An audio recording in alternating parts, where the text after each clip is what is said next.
Grabe, kailangan pala nating paoperahan si Leon. Hello, Pack members! Welcome back to Husky Pack TV!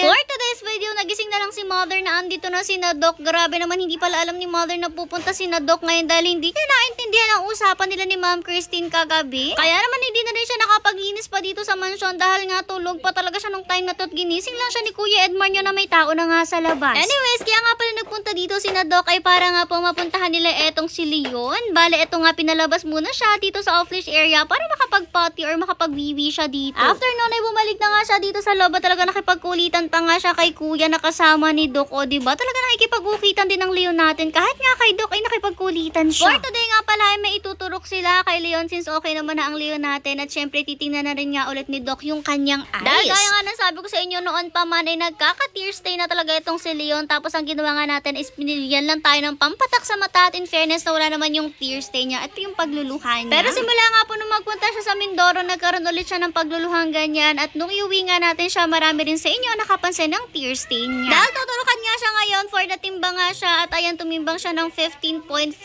kilos kahit papano ay medyo mabigat-bigat rin naman, although hindi naman talaga siya gaanong katabaan, which is okay lang rin naman. Alam niyo naman sa mga doggies talaga mas okay po na tama lang at katamtaman lang yung timbang nila kaysa sa overweight kasi sila rin talaga yung nahihirapan kapag overweight. Actually dito sa ating pack ay meron talaga mga overweight. Eto nga tuturukan na si Leon ngayon, bale tuturok nga pala sa kanya ni Doc ay booster daw ng kanyang 8-in-1. Kapag naman ganitong tuturukan, very behave naman ang Leon natin. Basta alam niya na may gagawin sa kanya is hindi na rin naman siya umiibot. Hinahayaan na nga lang niya na gawin kung ano yung gusto natin gawin sa kanya. O diba, mana talaga sa kanyang Daddy Hercules. After nga nun ay tinignan na ulit ni Doc yung kanyang eyes. Bale, ang nakita nga daw ni Doc is medyo paloob nga daw yung kanyang pinakagilid ng mata, which is tumutusok-tusok nga daw sa mata niya kaya nai-irritate yung eyes niya at ang tendency talaga is nagluluka. Pwede nga daw yung ayusin pero kailangan nga daw po siyang operahan pa para maayos yan. Regarding the opera, kailangan pa natin pag-isipan yan. Bale, balik na tayo sa video dahil eto nga tuturukan din ngayon ng ating Althea. Alam niyo naman na si Althea dahil graduate na nga po siya sa mga turok niya na para sa kanyang galis dahil 100% okay na po siya from galis. Kaya naman para lumakas-lakas rin siya at syempre para hindi nga siya kapitan ng kung ano-ano mga sakit ay syempre may vaccine rin siya. Medyo matatakutin nga lang talaga ang Althea natin kaya ayan